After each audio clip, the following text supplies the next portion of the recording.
India, one of the fastest growing countries in the entire world, has received the largest overseas development aid from Japan. From 2003 to 2017, the amount of aid has increasingly grown. Although not consistently on a year-to-year basis, they still have been the largest recipient of the program. This chart shows how India received far more than any other country.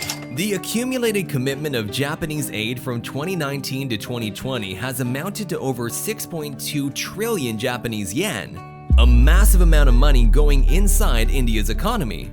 Where this aid goes to are shown here.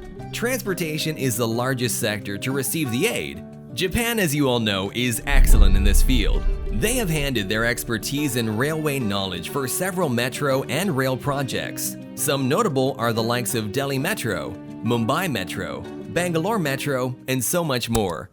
So why is Japan placing a majority of their overseas development aid cash into India? Why not its neighboring countries who may need it more? And will these forms of investments continue for the years to come?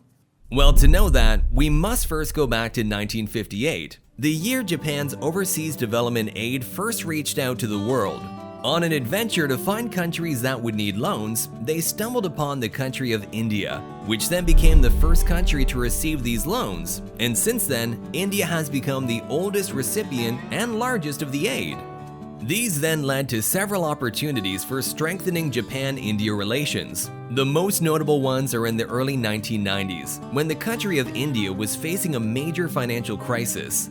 It was a time when no other country would offer to help India, only one, which was Japan, that ultimately became the biggest turning point in their bilateral relationship. Since then, the two countries have established economic partnerships one after the other. One of the biggest was in 2014, when the two countries established one of the strongest economic partnerships in the entire world. It was called the Japan-India Special Strategic and Global Partnership, which is an initiative that aims to double Japan's foreign direct investment in the country every 5 years and double the number of Japanese companies working in the country every 5 years. Such strong partnerships would lead to strong economic outputs for both countries. But is it really just the partnership that's pushing these beyond? Well, we believe there's more to it. One, that a paper written in 2017 argued that Japan's involvement in India is a politico-strategic utility, which is a signal to the world that Japan is strengthening this relationship to gain leverage in the continent. That, and we believe that Japan is doing these because it suffered from the so-called lost decades, where its economy has not experienced any growth from 1991 to 2021.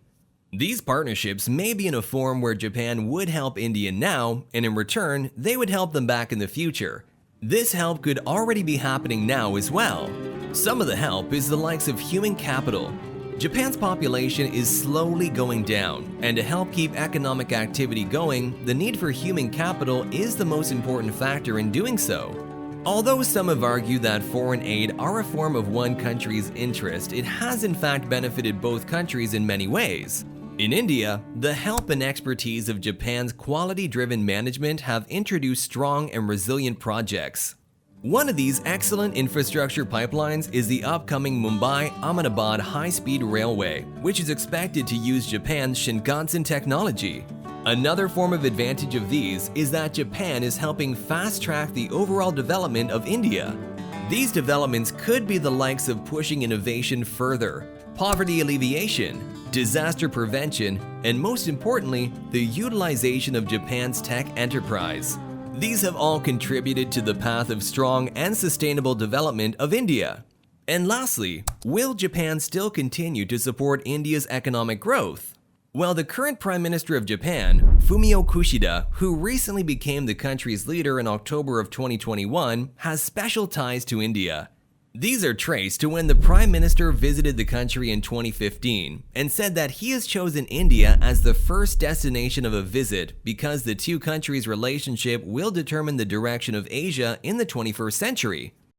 Anyway, what do you think about Japan and India's bilateral partnership? Share with us your thoughts in the comments below. Don't forget to leave us a like and follow us for more amazing videos. Thanks for watching!